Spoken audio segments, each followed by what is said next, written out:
Hey Jen, how you doing? You good? I'm good, thank you. It's lovely to see you.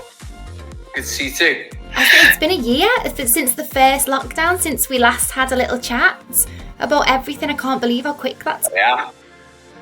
scary Yeah. times. How have you been spending your lockdown?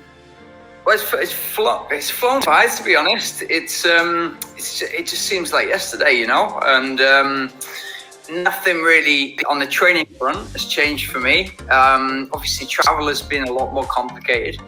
But I've done my usual, like go to Thailand for 4 months, and then be in Spain for the majority of last year. And now I'm in the Middle East, just waiting to go to Spain, really, sort of in 2 or 3 weeks, just after a short competition. Oh wow, amazing. So what competitions has there been any? Have you been doing much running and racing? I think you've got to be more creative at the moment. There's a lot of virtual races going on, so you're sort of creating your own challenges, which I've been doing with Nike. And one of these challenges was like a world record uphill on a treadmill on Boxing Day, and we did that, and that was interesting because I was in alternative state quarantine in Thailand, and then I did another one up the highest mountain in Thailand, and now the next one is going to be at the start of May or the end of April, in the highest mountain in the United Arab Emirates, which is called Jabal Jais. So it's another challenge, yeah. Oh wow, and have you been out there? Have you had a little recce and had to go round, or? Yeah, yesterday. So it's like, it's obvious. When I left Thailand last week, it was really hot, and now it's weird to say, but it's a different kind of sun and it's a different kind of heat. It's so hot and humid here that there's no escaping it, and it doesn't really settle down at night. So I was running on the mountain yesterday, and obviously the higher you get a little bit of a respite, but at the top it was still 26 degrees. So that feels cold. So that's how acclimatized you get. So yeah, and it's so beautiful. It really is such a beautiful mountain. It's so different to what we know as big mountains in Europe, in Spain and Italy, when we see the Tour de France or the Giro d'Italia. But it's just rock, and it's like you're on the moon or something. So it's beautiful, yeah. Oh, so what's your sort of routine like now then? How often are you training, and how do you keep on top of everything?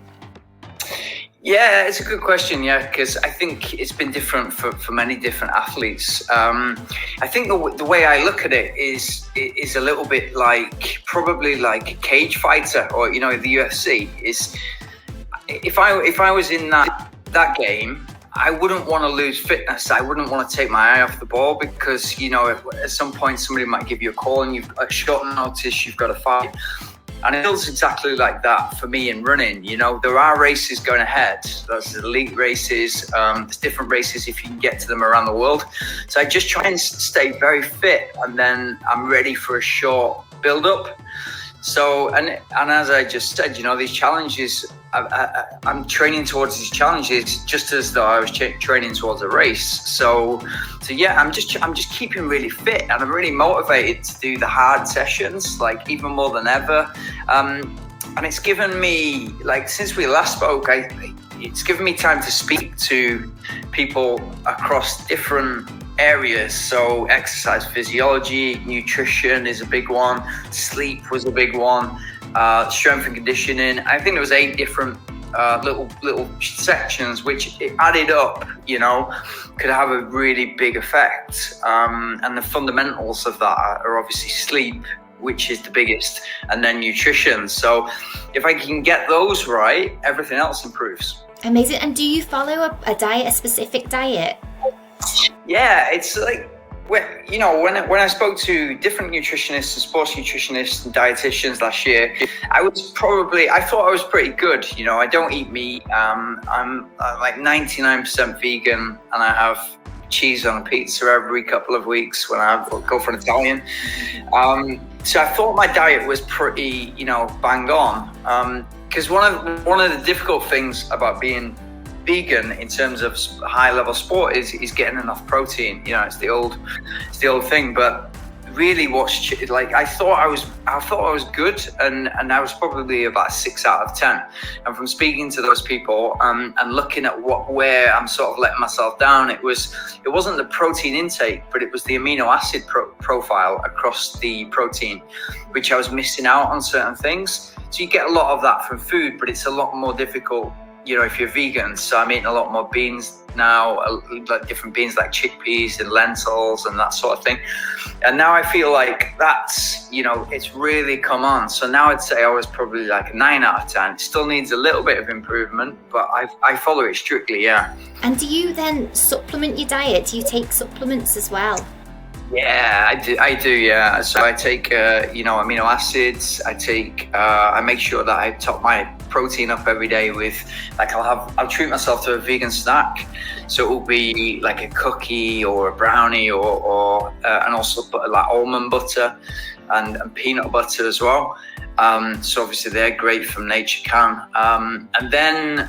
And then, yeah, it's sort of like throughout the day, I'll have many meals as opposed to sort of 3 or 4 big meals, yeah. Amazing to keep the energy up, obviously. How have you mentally coped with the changes and obviously not taking part in as many of the you know, the big races and stuff? Yeah, it's a good question. Yeah, so obviously I see it, you know, through Instagram now, from the people that you follow, you can pretty much see. Because if you want to be the best in the world at something, then you can see right now that you didn't have available 20 years ago. You can see what people are doing, how people are training, and how the best in the world train when they set world records. So right now you can see how it's affected people not having competition, and maybe your motivations are either intrinsic or extrinsic. So extrinsic motivations might be winning a race, the glory of winning a race. It might be prize money, it might be status, whatever. I'm motivated very much intrinsically. So I love the training just as much as the racing. I'm super competitive. So I'm really competitive with myself as opposed to others, I've found. So the anxiety for me it's not been an issue. And also because I've traveled so much and sort of had another life before sport, I'm able to put things into perspective. So it's like, yeah, okay, I can't travel as easy as I could, or, you know, there wasn't travel for a long time, but, you know, there's people in a far worse situation than you. But without a doubt, you know, just probably after we spoke, I track my sleep. And all I thought everything was going fine, and I thought I wasn't affected completely. Subconsciously, I definitely was affected because I was thinking, you know, when am I going to be able to leave Thailand? You know, the borders were closed.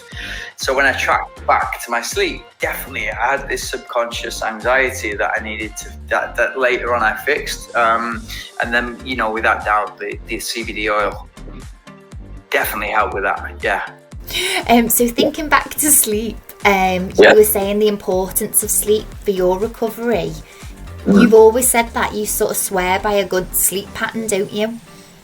Oh yeah, without a doubt. Like it's the fundamental of everything, right? So if you look at the building blocks of sleep, and then nutrition and supplements and things like that, and then the high level training at the top, without sleep, everything else is weak. So when I turned professional and was able to do this full time, the biggest mistake that I made was thinking, okay, I don't work anymore in an office. Like, I have more time to train. So I trained and obviously got burnt out and injured and things like that. But in actual fact, once I flipped it round and used that time for more recovery, so more sleep, a siesta every day, I sort of nicely fitted into that in Spain, and it's just like having a second day. And then more rest, just more time, instead of sitting up, just lie down and, you know, read a book. But the sleep is, I mean, I even look at my key sessions every week, and if I've had a bad night's sleep, which is very rare now. But if I've had a bad night's sleep, I'll push that next session forward a day. So I'll do an easy run, for instance, or an easy training session. And then when I've had really good sleep, do a hard session, because I just know that I'm going to get so much more out of it. Like if I have a bad night's sleep and do a hard session, I'll probably get 6 out of 10 or 7 out of 10. Whereas if I've had a really good night's sleep and I'm firing on all cylinders, it's going to be like smashed out of the park. And those are the sessions that make you improve. So without good sleep, everything else, it doesn't matter what you do, like how good your diet is, how good your training plan is, what races you pick. If you've not got good sleep, eventually stuff is going to break and it's not going to work, or it's not going to be optimal. Yeah. And you use your oil, don't you, before you go to sleep? Yeah. 2 drops to the 40%, and I love it. It just puts you in. Yeah, sleep like a baby, and that's exactly what you're aiming for, right? You aim to sleep like a baby, yeah. What do you recommend? So anybody watching this who follows a strict routine and trains, what type of products would you recommend for them? So I definitely recommend the oil. I go for the 40%. It's just 2 drops. It really is efficient, and it's for me it's really important that it's tested and it's gone through the 7-stage process. That is really important, for if you're competing in an elite sport. But I try to top up my protein every day with a snack, and it's like a treat, but it's really well put together. It tastes great, so that will be one of the brownies or one of the cookies, and then if I get one of the things that I suffer with, but it's not really a bad thing to suffer with because I get a good thing out of it. But like late at night, I get really hungry, and then if I just have a couple of small spoonfuls of almond butter. It just caps that hunger, so I'm not eating it, really late at night. So I'm keeping my weight nice and low, which is obviously important for training.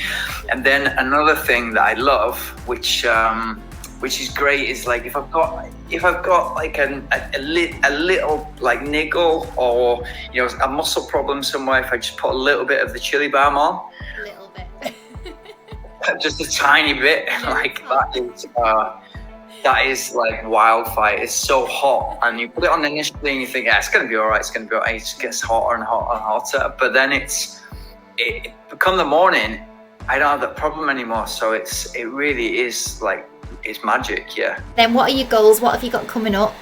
There's the British Championships 100K, which is in August, which means it'll be red hot. So hopefully it'll be perfect for me and really bad for everybody else.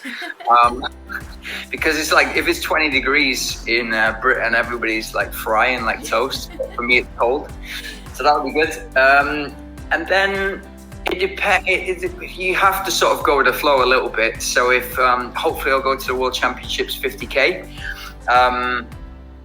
But it depends. It depends on travel. It depends on how quickly we work through these waves and get vaccinated and stuff. Yeah. So hopefully, I'm constantly training, so I'm ready to compete.